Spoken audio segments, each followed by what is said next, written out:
siis Oru raamatukogust. Meil on selline raamatukogu, kus on päriselt ka saun, mida me kasutame laste lugemispesana.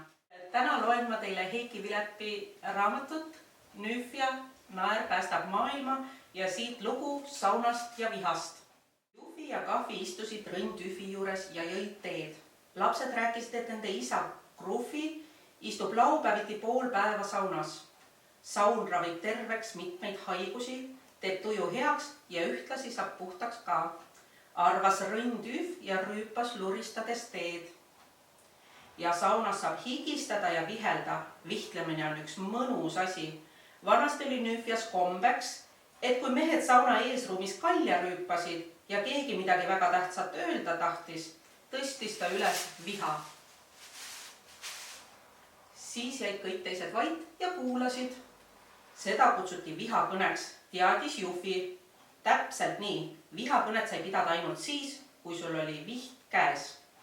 Jutustas Rõnn Tüf. Lõpuks hakkasid paljud Nüfid vihta endaga kaasas kandma ja kui nad tahtsid, et ainult nende juttu kuulataks, tõstsid viha pea kohale ja rääkisid. Nad rääkisid kõik ära, mis neil öelda oli ja teised pidid vaikima, sest neil polnud vihta kaasas. Lahe nipp, arvas Kahvi. Alguses püüti nende juttu viisakalt katkestada, aga see ei läinud läbi, sest viht oli vihakõneleja käes ja vanu kombeid pidi austama. Aegamööda tüdinesid inimesed sellest ebaõiglusest ja hakkasid vihakõnelejatelt vihtasid käest rebima. Mõnikord läks päris suureks madinaks ja vahel pidi isegi korravalvurit kutsuma. Rõnn Tüf sügas lõuga, meenutades obadust, mille ta sinna kord oli saanud. Siis tehti õnneks seadus, kus oli mustvalgelt kirjas, et vihakõnet võib pidada ainult sauna eesruumis või üksinda kodus olles. Teadlane luristas mõnuga teed juua. Mis siis lõpuks sai, küsis Jufi.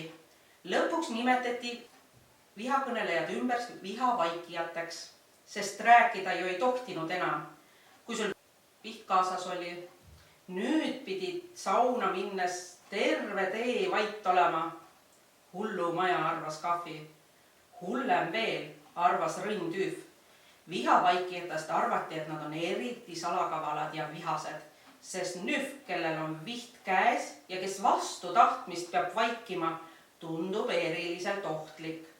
Teate seda kurtumma, kes siin lähedal elab? Sa mõtled Kuf-Kufit? Just Kuf-Kufi istus ju ka vangis. Kuf-Kuf vangis, mille eest? Eriti pika vihavaikimise eest muidugi. Kurtum istus mitu aastat kinni, enne kui aru saadi, et ta päriselt ka kurtum on. Appi kui nõme, arvas Jufi. Jah, ohkas Rõnn Tüf, selliseid asju juhtus. Kunagi Nüfias küll ja küll.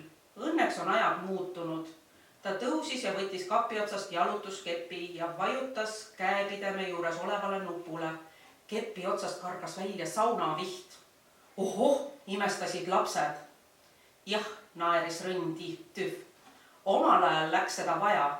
Vajutasid nuppu ja rääkisid ja kui korravalvurid välja ilmusid, vajutasid nuppu ja viht kadus. Kuule, Kahvi, tahad ma kingin selle sulle? Sa ju armastad palju jutustada. Miks ka mitte? Kahvi võttis kingituse vastu ja jõi tee lõpuni. Mul on nüüd Nüfimamma Krõhvi soe sall ja sinu vihakepp ka. Ole nüüd täitsa salliv vihakõneleja. Kas pole lahe? Igatahes muheles Rõnn Tüf. Luristas ka tee lõpuni ja pomises habemesse oma uue tarkuse, mida mitte keegi mitte kunagi üles ei kirjutanud.